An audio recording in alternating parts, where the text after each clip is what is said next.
ask questions. Perhaps if anybody would like to join us, I can put a link in the comments below, and you can click the link and join us backstage and show off your collection as well. Show us your model room, whatever you like. But for now, I want to bring on my friends Greg and Jonathan, who I've been backstage talking with for a little while, and let's see what these guys have going on this evening. Greg, Jonathan, Hey. nice to see you tonight. Thank you for joining us.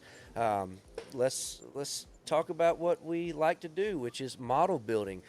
Greg, I'll start with you. A little while ago, we were talking, and you were showing me that you're a ship guy. A lot of ship Yeah. models is your main thing, and you got to show us this Lexington class battle cruiser that you're working on, and tell us a little bit about that.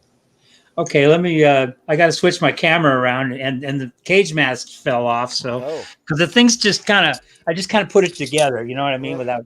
that happens before you put glue on. Let's see if I can. Okay. Well, Now, can we while see you're it? getting while you're getting that ready, Greg, I got to tell people. So, the way that you and I we might have met before, but the way that we started talking a lot recently is you emailed me asking if there was a Lexington class battle cruiser kit available in the market. And one thing led to another, and you provided some very nice plans for that. And looks like that's going to be a future Blue Ridge Models release. There we go. So there you go. Cat's out of the bag on the next 700 scale resin kit from Blue Ridge Models. And I, like I told you earlier, I know it's going to happen. You're going to finish your scratch build, and the day after is when we're going to release the kit. So that's how it always goes, right? Yeah. But well, tell us how this one started. Well, I've always wanted one of these things, and I've tried to build it in various ways. One time I took a 700 I think Fujimi or whatever Hasagawa. They made a early either a Lexington or a Saratoga aircraft carrier, and I tried cutting it down because that's basically what it was, what it ended up Right. being, and that didn't work. And then I tried just building the whole thing out of plastic, and that didn't work. And I went, oh well, and then I finally what I ended up doing was I took a 1/700th hood and which I think I've still got. Oh yeah, this one right here, and uh, it's about the same dimensions. And I had some plans, and they were I think the ones I sent you one was 1/92, and the other one Right. was 700. Yep. And I took the 700 plan, and I took the sides of the hull, and using two-sided tape, I stuck it on a piece of plastic, and then just drilled out all the portholes, and which you can kind of see. I don't know if you can see them or not. And then just cut it out and glued it on there, and just kind of shaped it, and this, that, and the other thing. And then the bottom is from a Saratoga, the trumpeter Saratoga from what was that, from like 1940 or something like that, where it's still got the 8-inch guns, Right. and the smokestacks are off the hood, and I just cut them down a little bit. They're a little bit too wide, and the gun turrets are off the West Virginia, as is the bridge, and the let me think. There's a lot of there's bits and pieces from Right. both Yeah, you the. got a little bit of everything from a lot of different kits. Yeah. Yep. Well, it's coming along good. How much longer do you think? How much? I mean, you've got a lot of work done. How much more major work do you have to do before you get to start doing all the final touches? Well, it's kind of hard to say because sometimes with this photo etch and everything. I mean, you get so frustrated, you just got to go off and do something else. Yeah. Hey, I understand that for you know, sure. you know, and I have a couple more interests and stuff like that, and Sure. but I I don't know. It's hard to say exactly. Oh yeah. Well, You know. you'll. I'm going to be asking you from time to time what your progress on that is. So, Yeah. uh, yeah. Well, let's move over and talk to Jonathan for a second. Before we do that, I got to say hello to everybody in the chat. Bud, Barry, Trey's Models. Hey guys, how are you? Thank you for being here tonight. I see Jeff J and Michael. And yes, Michael, it's been a week and I can't believe it either. So and LT Model says hello from Southern California. So guys, thank you so much for being here. I really do hope that this weekly show turns into something that you enjoy being a part of every week. So thank you again. So Jonathan, um, you're right down the road from us. I'm doing this show tonight from our warehouse, and I had to put my sign up behind me to hide all the work back there. We got packages going out everywhere, and I'm in the shipping room is where my desk is. So you're right down the road. We're in LJ. You're in Woodstock, which is like 40 miles from here, or Roughly, maybe yeah. maybe less, something like that. So you got to come up and see us sometime. I want to Uh, say I'm right down the road from you again. Again, yes. So years ago, when we started Free Time Hobbies started in Americus, Georgia, and Jonathan and his dad lived in Albany, Georgia, which was about 40 miles south of Americus. Maybe not quite that far, uh, but that's where we met them. And when we moved up here to the Blue Ridge and Ellijay area, I didn't know that they had moved up here a few years later, and we saw him at I think it was the Chattanooga IPMS show, and he comes walking up and says, "Hey." I'm like, "Man, you're a long way from Albany." And he says, "No, I live here now." So I guess if we move again, you just got to follow us again, right? I guess I gotta. There you go. So when I met you, of course, your dad is really big into model trains, Hmm. but you are a model aircraft guy. So tell us what you've got going over there in your model room. Yeah, so I'll try to show it off here. So Yeah, let's, absolutely. let's do some of this. So yeah, this is my current workbench. As you can see, I've got the beginnings of the Hasegawa P38 going, and this is a project that's been in the works for coming up on a year now. I think I started this probably last December, but this is the Academy 1/72nd scale, the PB4Y. And matter of fact, yeah, I guess if I'm showing off the stash, I can go ahead and show off. So the overwhelming majority of my stash is roughly the 148 scale aircraft. I guess I've Okay. kind of got this organized from kind of like Pacific and single engine fighters all the way down to multi engines. And Puppy decided to hang out with me tonight. Nice. So we've got mostly like the Revell monogram multi engine bombers and cargo, and all the big birds on the bottom. And then working our way up, you got all the fighters kind of working like Pacific to European, and the Axis. And here in the middle, we split it with the few completed projects I've got. Hey, that's more completed projects than I've got. Yeah, and it kind of works from I guess the most recent completions all the way down to the stuff from my childhood. So you can kind of see a bit of a progression in details and weathering and technique. But There you go. Do you have the first model that you remember building in there somewhere? oh, goodness, not really. No. If I had to guess, it's going to be one of these early snap tight, either the A10 or the Phantom. Nice. Okay. So it's going to be one of those guys. There you go. But Well, yeah, so awesome. that's Now, back over on your workbench earlier, you were talking about your was it wasn't the P30? It was the other one. Um, yeah, you the said PB4Y. yeah, you said something about it was something it had to do with your family. Your uncle or somebody was on those or in those. Yeah, so this would have been my grandfather's half brother. Okay. He All right.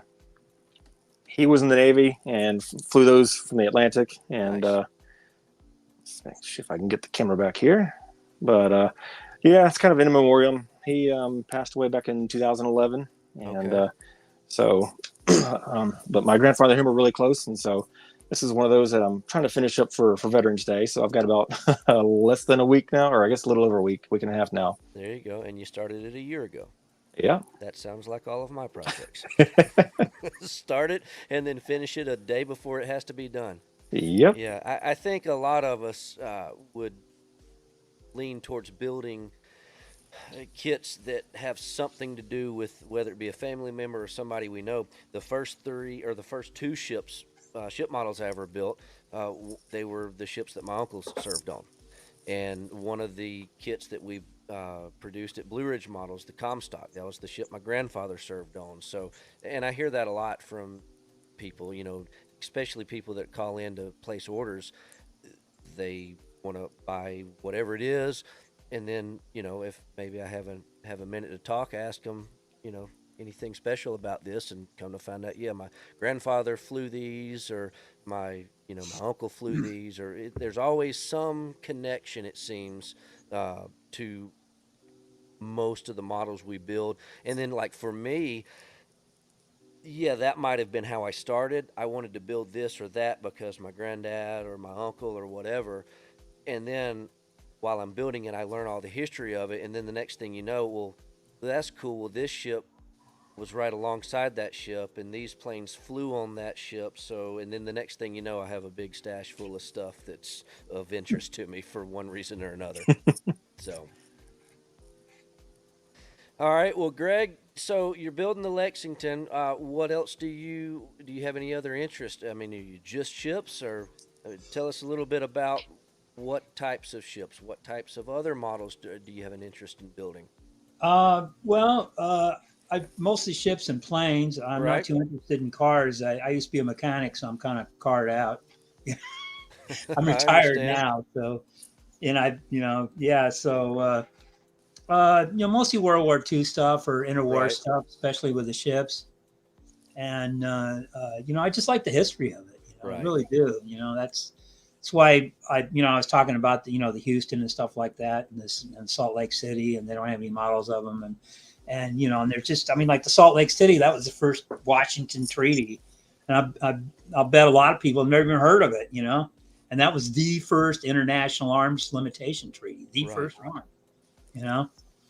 And I mean, what would happen if we hadn't had it? I mean, we could have had a war in the Pacific in the 30s, with the Japanese and the British on one side and us on the other. Right.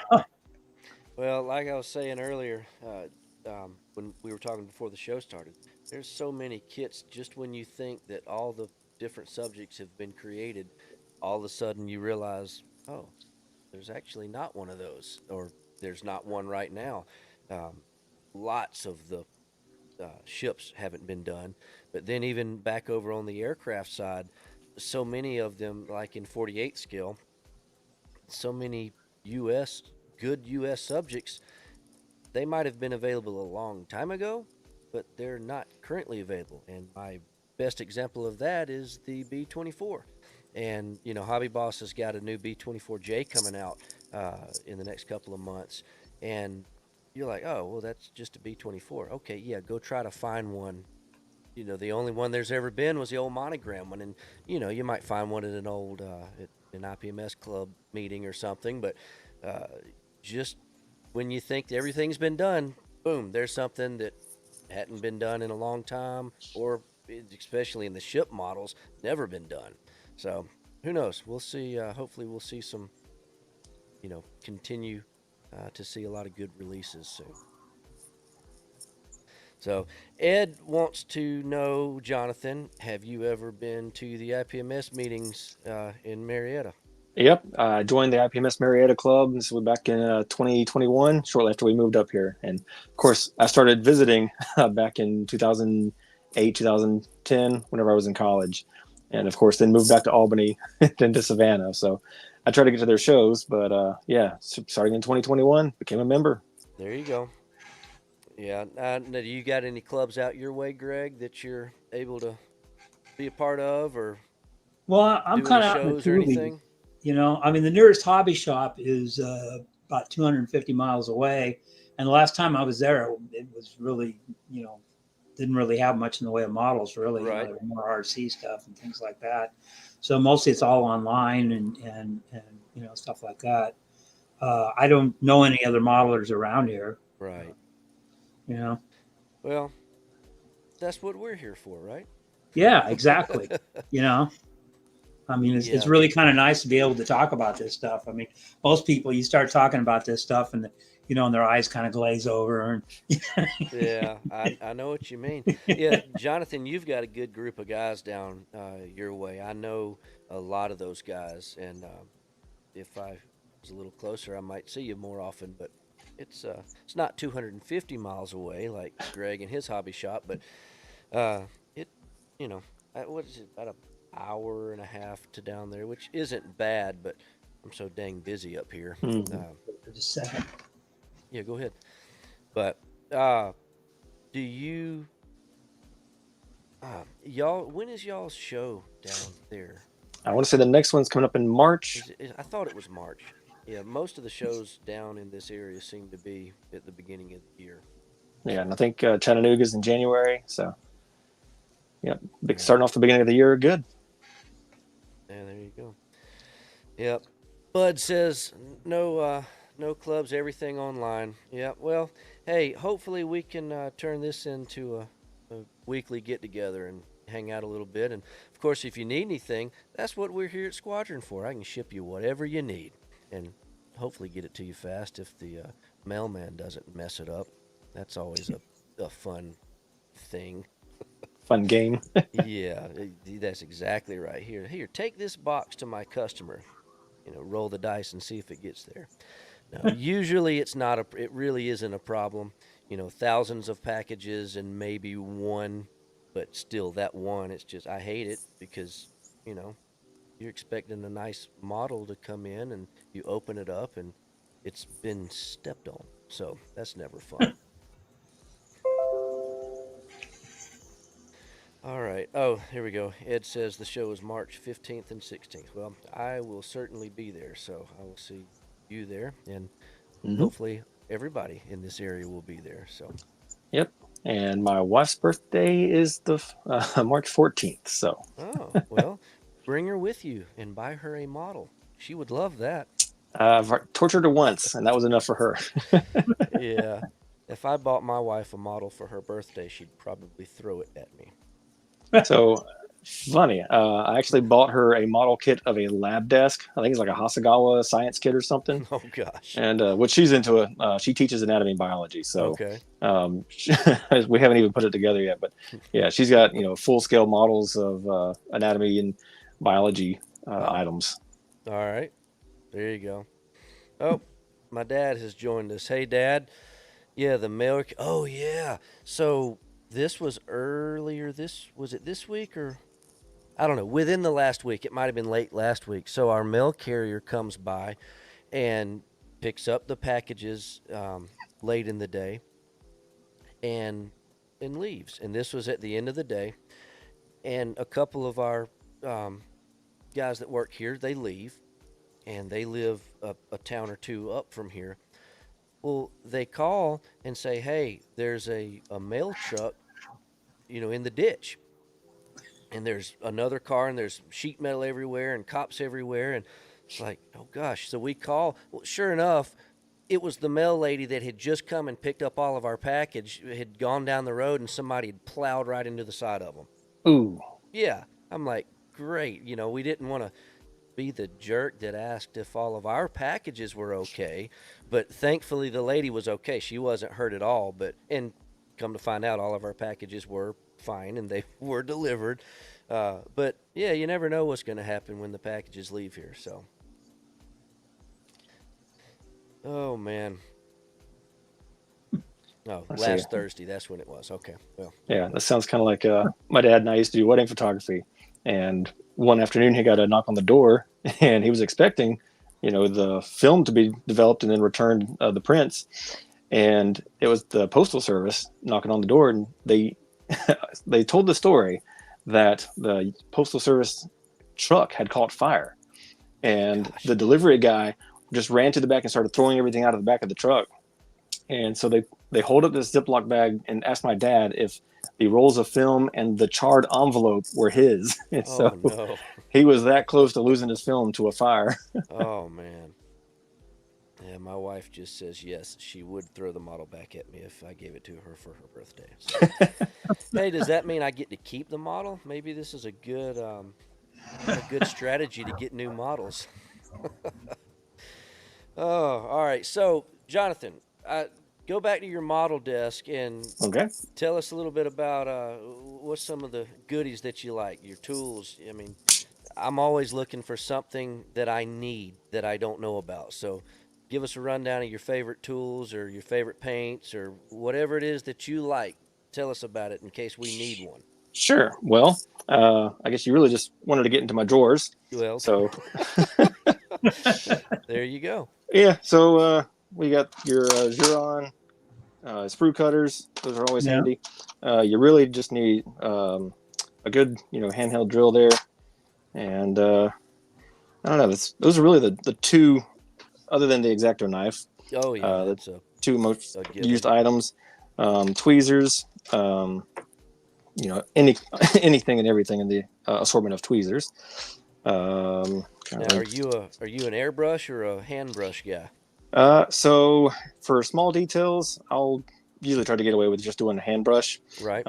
But over here, I've got my airbrush set up, and this is the just using the good old Iwata Neo, and got a spray booth that's conveniently located next to a window. That's convenient. Yeah, and then the L-shaped desk that wraps around the corner here.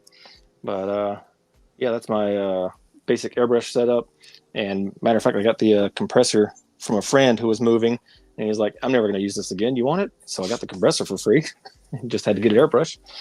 But so that's the airbrush stand. But then talking about the paints that I'm using, I've hidden my Model Masters in the back so nobody can see my holdover stash. But I've slowly started converting most of my paints over to this AK real acrylic stuff. Mm-hmm.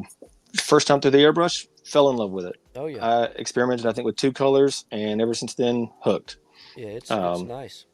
Yeah, I started using the Tamiya paints and had mixed success with it, but with the AKs, it's nearly 100% success for my projects. So for you, what kind of mixed results are you getting? Because I use the Tamiya paints and I use the AK Real Color paints too, and I have similar results with both.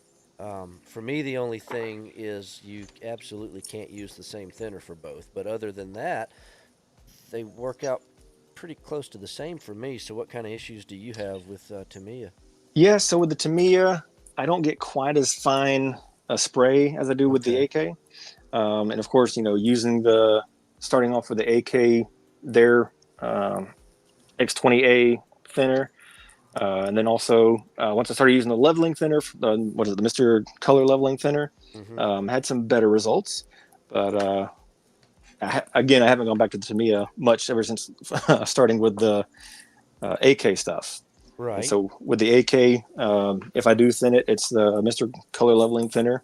But other than that, it's been pretty straightforward. Just pour it and go. I got you. That makes sense. Let's see. I saw a question here a second ago. Somebody asked you something. Oh, here it is. What kind of light do you have? So don't bump into Pumpy behind me.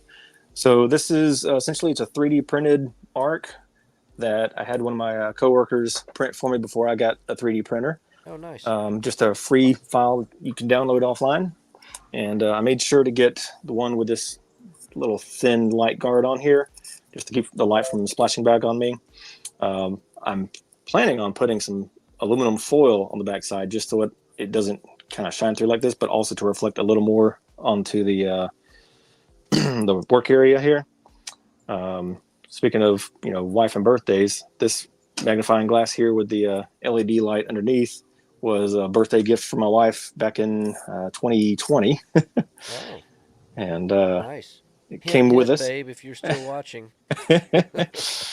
And yeah, that's cool. And I got a lamp mounted underneath there, which was, I think, a Goodwill find. And so yeah, I'm pretty cheap when it comes to filling out the hobby room. There you go. Hey, Greg, we've got a question for you. He says, are any of you, since you're a ship guy, any models out there of 60s era Austin class LPD? Not that I know of. Yeah, not that I know of either. I saw Hey Greg, and I guess I could have read it first. But no, I don't know. Let's see. Let me look real quick before I answer that.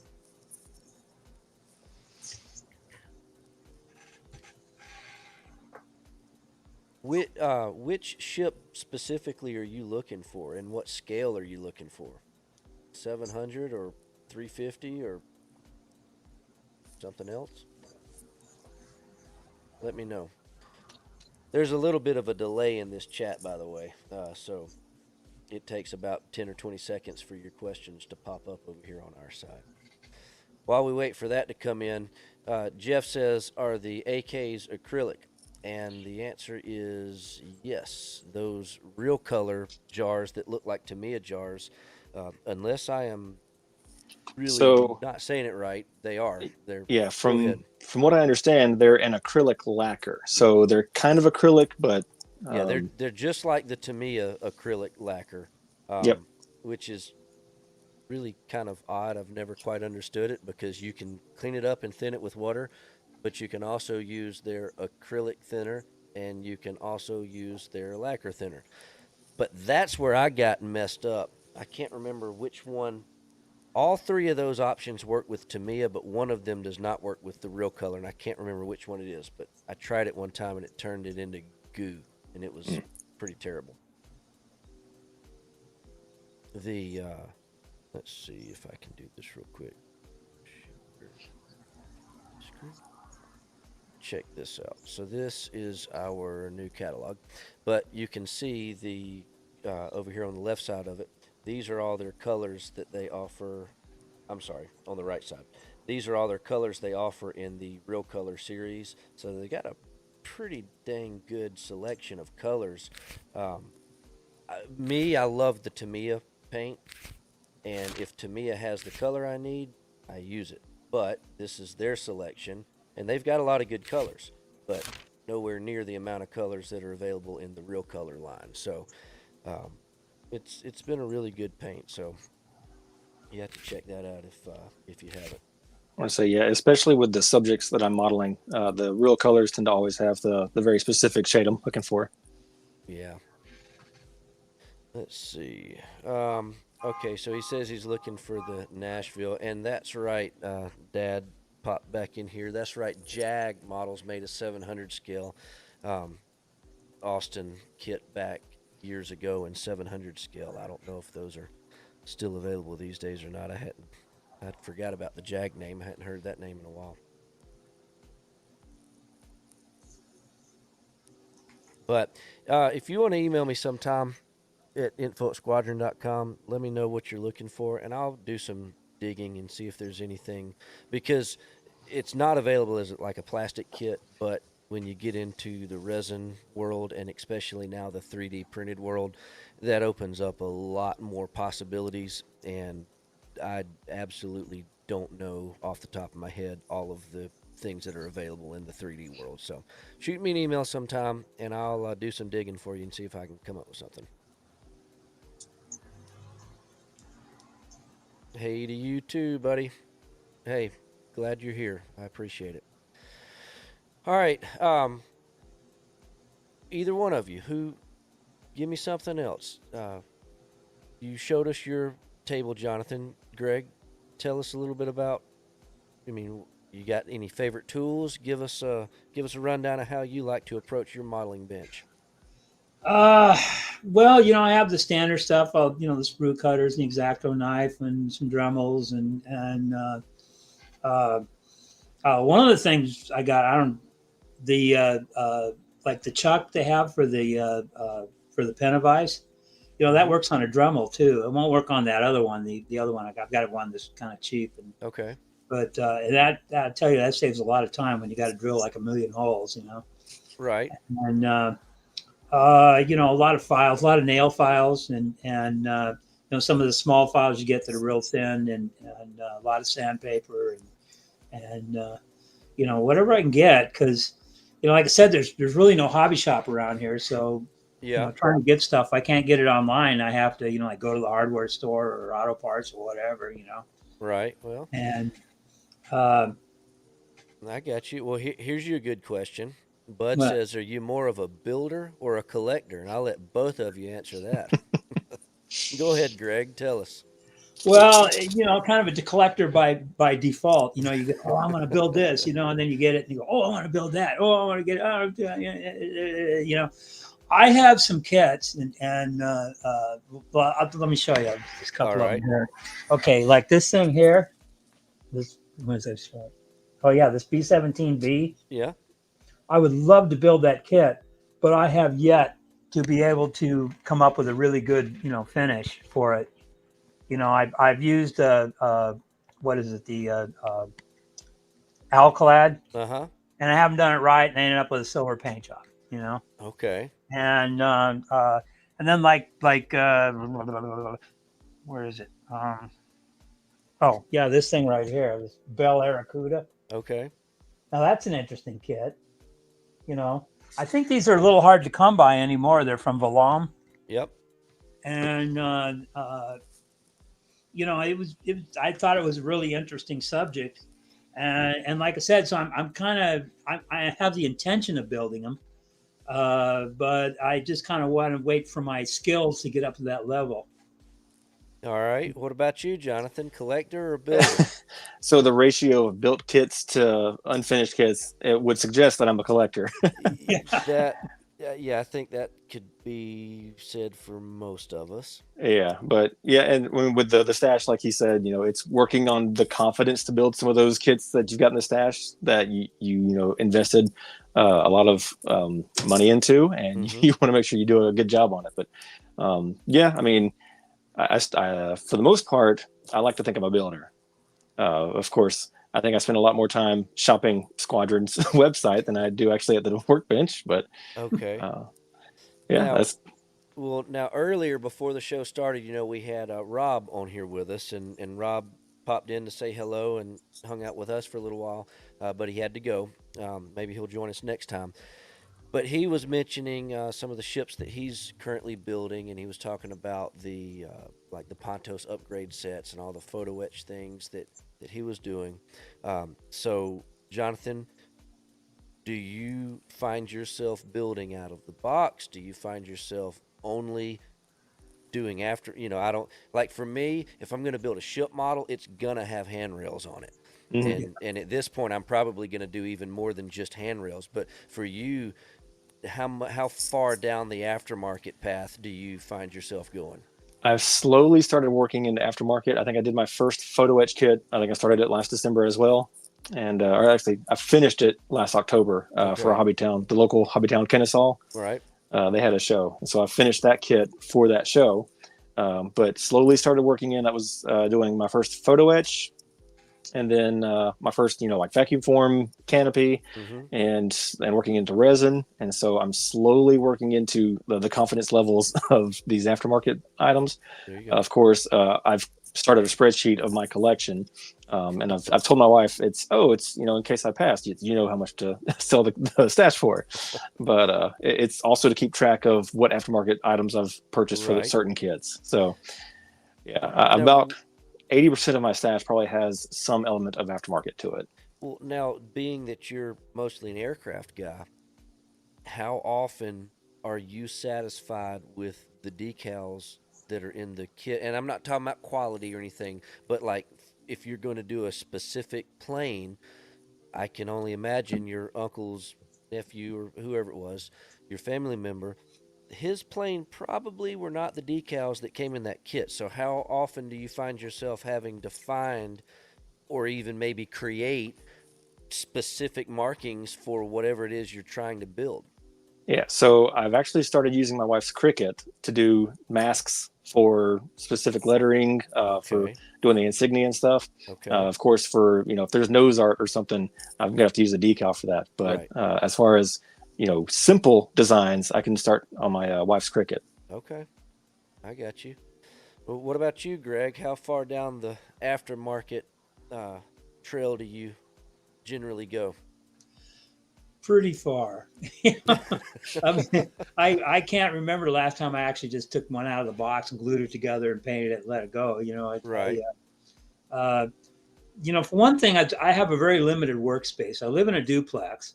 And it's pretty small, and it suits me. It's great, but my workspace is basically a service porch, and one of the things is that I kind of have a problem. I have an airbrush and I have a compressor, but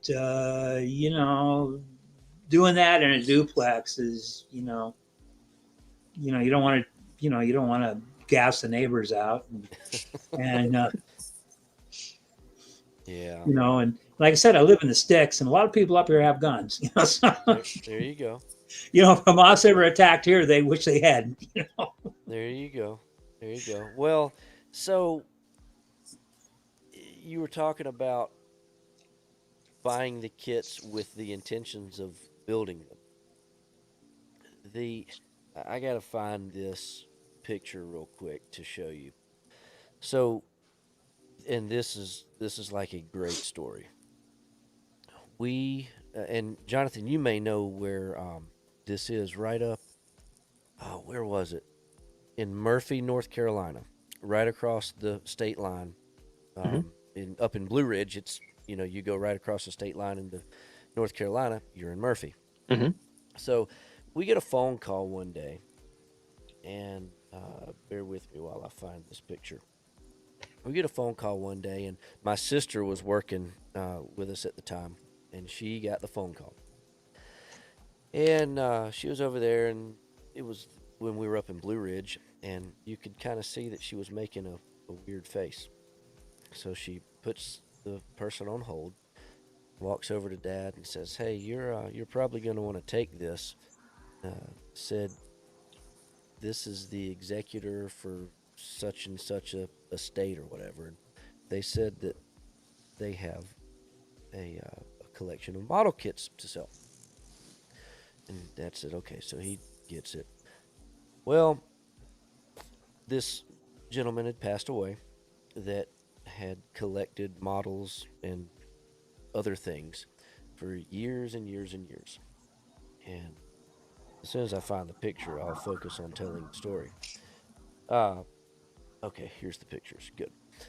So he had collected all this stuff for years and years and years, and he ended up passing away, and some friends of his ended up being the executors of his estate.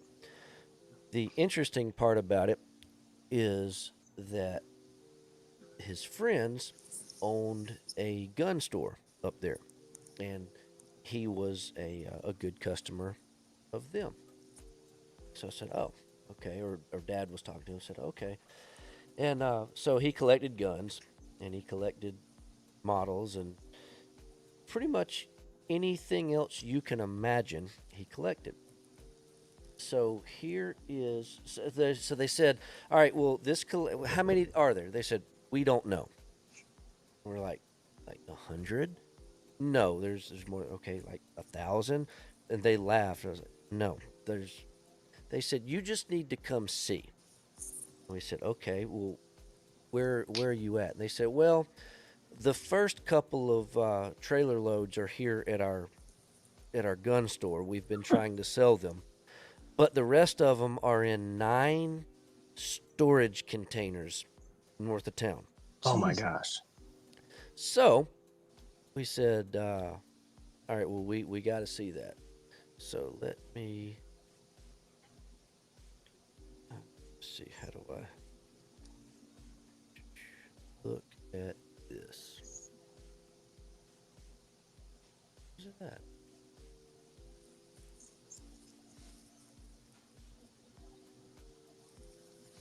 Nothing ever works when you need it to.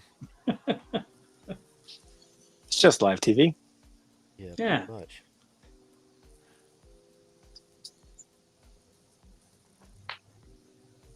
Okay, it's gonna work in a minute.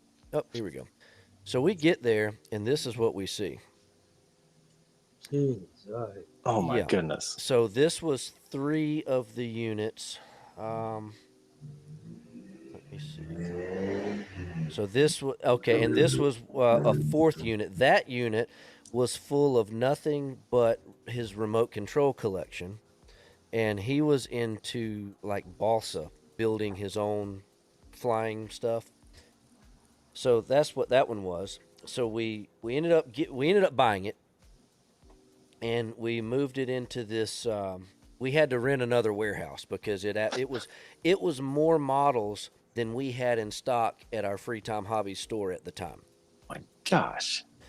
And this was years and years ago, back when we had the Blue Ridge store, and I mean we had a lot of models, but this literally doubled. They physically would not fit in our warehouse, so we rented this other warehouse, and this was when we kind of first started moving everything in, and I mean, we started trying to organize them and figure out what we had, and it didn't take long to realize that we were never going to be able to go through all of these one at a time. So, oh, this is how they looked when we first got them brought in.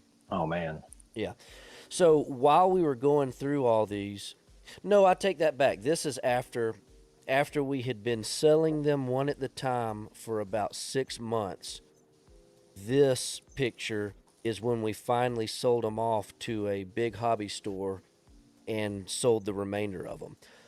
And the last sale we made, that whoever that hobby shop was, we made them a deal, and they bought the rest of them, and it filled up an entire semi truck. And this is after we had been selling them for a year. So as we're going through them, you can imagine pulling them out of this shed.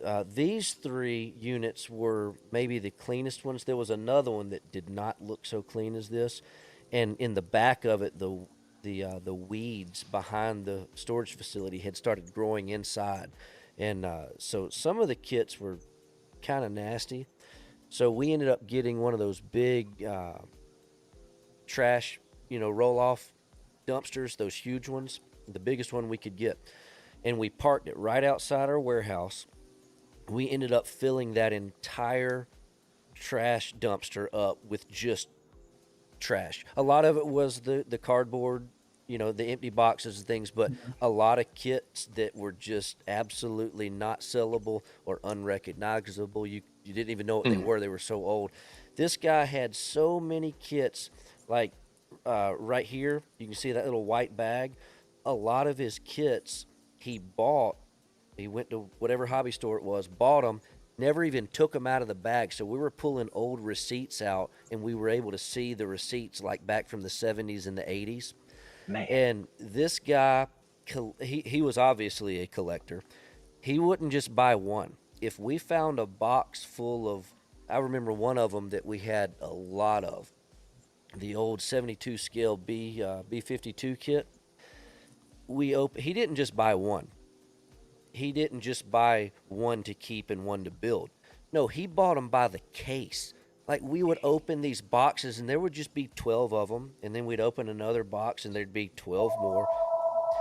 When it was all said and done, and Dad, I know you're watching, you gotta remind me what the exact number is if you want to Skype it to me real quick before I say the total kit amount. Let's see what he says, because it was crazy. After we got them all counted up, let's see what he says.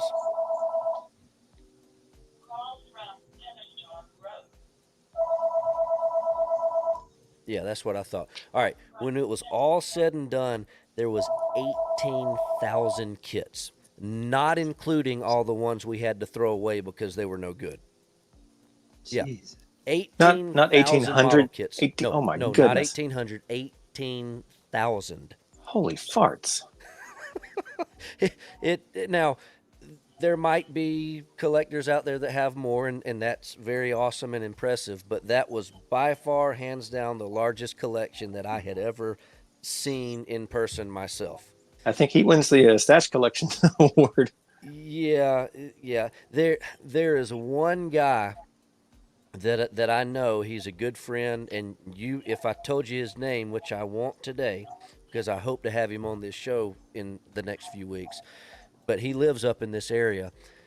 He would be the only guy that I personally know that might rival that challenge. So, oh my that guy goodness. sounds more like a hoarder than a collector. well, he. I mean, that's kind of excessive, Well, whatever whatever we call him or he called himself, there's no question that he had a lot of model kits. So, Did he have anything that's like super rare or anything like that, well, or you you just couldn't gotta. even go through it to? Well, we went through a lot of it, and I mean, at the time, I was pulling out stuff that I knew I could sell off quick, and because our Yeah. focus was to get our money back as fast as we could. At the time, and this was, I don't remember when this was, sometime between 2010 and 2015.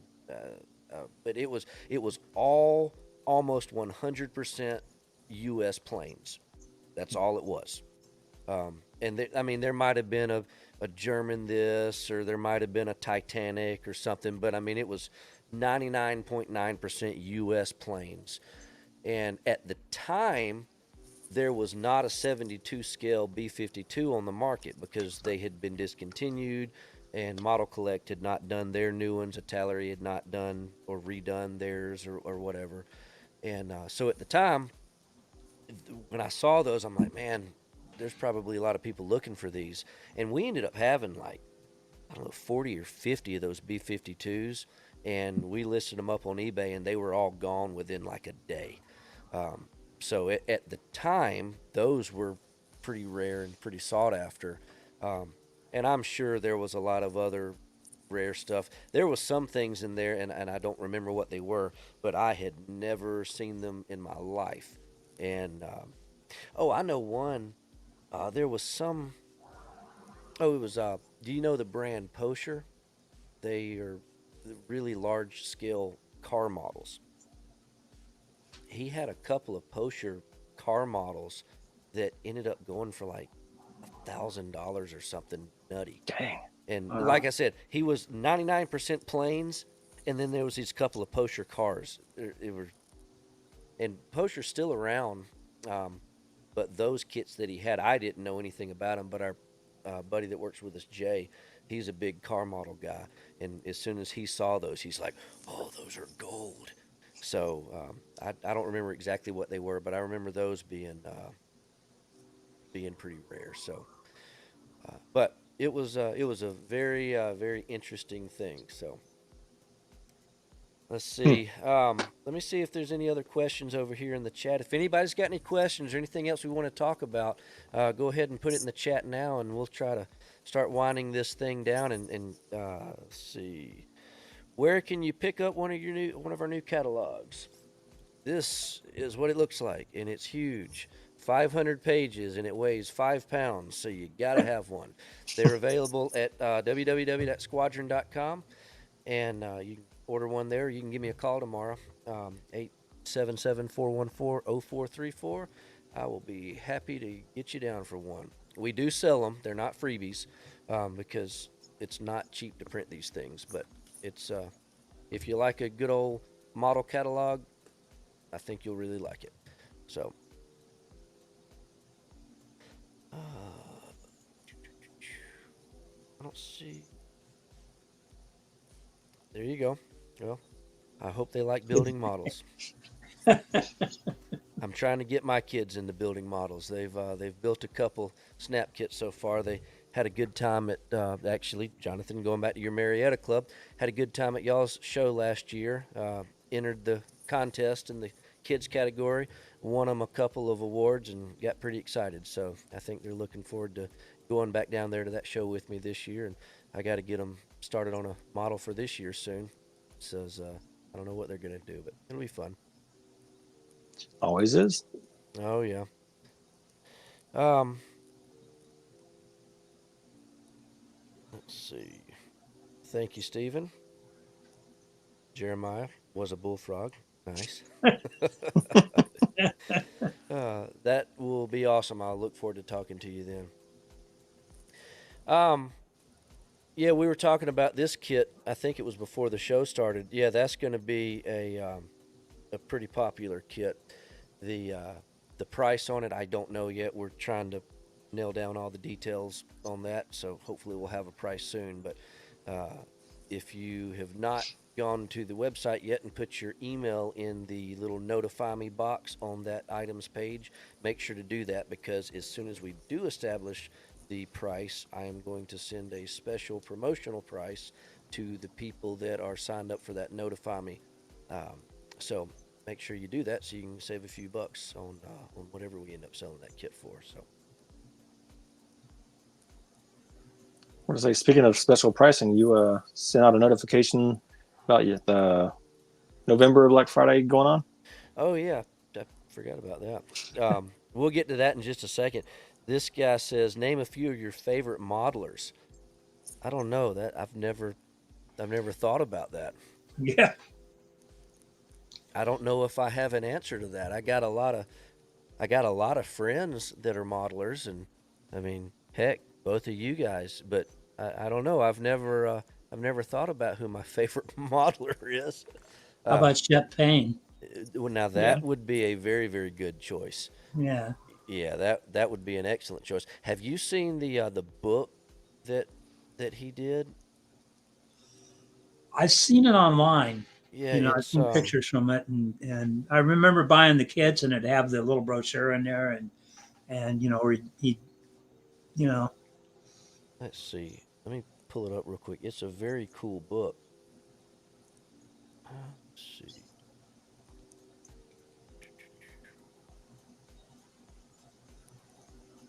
Yeah, the zip. Oh, look, I'm out of stock. Great. we'll we'll have to get some more soon, but it's a pretty neat book. I didn't even know about it, but somebody called and asked if we could special order it. It's published by Schiffer Publications, and I was like, wow, that's kind of interesting. So we ordered the guy one, and it came in, and as soon as it came in, everybody in the warehouse was looking at it and oohing and ahhing over it. So uh, then we ordered a bunch of them, and it's been a regular item that we keep in stock, except for right now, obviously. But it's a pretty cool book. So yeah, I'm going to go with you. I'm going to say that's my favorite modeler, and I'll give that some more thought and maybe have another answer later. So yeah, the Black Friday sale. Yeah, we're gonna do. I'm probably crazy because it's gonna take a lot of keeping up with this, but I'm going to try to do a different Black Friday deal every day. Today was day one, and right now we've got a bunch of ICM models on clearance sale in the Black Friday section. But as soon as I get here in the morning, I am going to delete the sale prices on all of these and put something else on sale. I don't know what yet. Some days it's going to be like this, where it's a particular brand or a certain selection from a particular brand. Some days it might just be one item that I feel like putting on sale. So make sure to keep an eye on that every day this month. And I don't even know what I'm going to put on sale yet. So make sure to check every morning. I get in between 8 and 9 every morning. And so probably by about 10 o'clock Eastern time every morning, I should hopefully have that page updated. So make sure to check that out. Um, do either one of you guys have anything else you would like to add or say or talk about before we wrap this thing up? I think I'm good. You're good? yeah, I'm All for right. good. There you go. Oh, well, I got to answer this question. Have I started the railgun yet?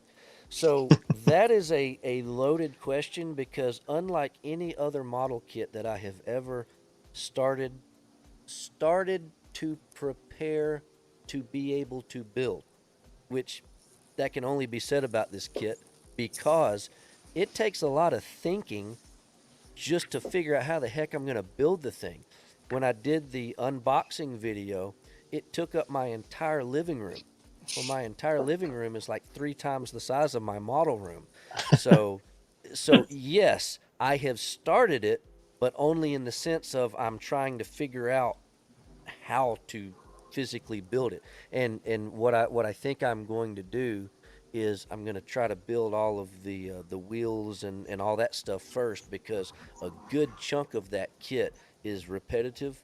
And I think if I get all that stuff done, get the wheels on the axles and all the little stuff like that done, that'll eat up a good half of the plastic sprues. Because the problem is, you look through the instructions and it calls for part, this part on whichever sprue, it'll take you an hour just to go through the sprues and find which sprue that you're supposed to be pulling apart off of. So I'm trying to get all of the repetitive stuff, and I'm going to build that first. That way I can start assembling the whole thing. At least that's what I think I'm going to do. It probably won't work out how I'm hoping, but we'll see. It'll be fun. I am doing a video. It won't be a live video because that would be super boring, but I'm doing a video of the whole thing, and when I'm done, I'm going to do the video and like speed it up really fast. So I don't know. It's huge. It takes a lot of thinking. If anybody else has built that, I would love to hear about your process of getting that thing done. So, all right. Well, guys, let's go ahead and call it an evening tonight. I really appreciate both of you being here with me tonight, and I had a lot of fun. I hope you did too. And everybody in the live chat, I really appreciate you joining us this evening. I hope you'll join us next week. Don't really know what we'll talk about yet, but I'm sure I'll come up with something between now and then. And until then, I guess we'll all build models or at least collect them, right? Yeah, absolutely. All right. Well, if anybody needs anything, I'm always at the shop during the week. Please call me or email me. I'll be happy to help you. And until next time, y'all take it easy, guys. Okay, I'll keep you upgraded on the Lexington. There you go. Please do. We'll see ya. See y'all soon. Okay.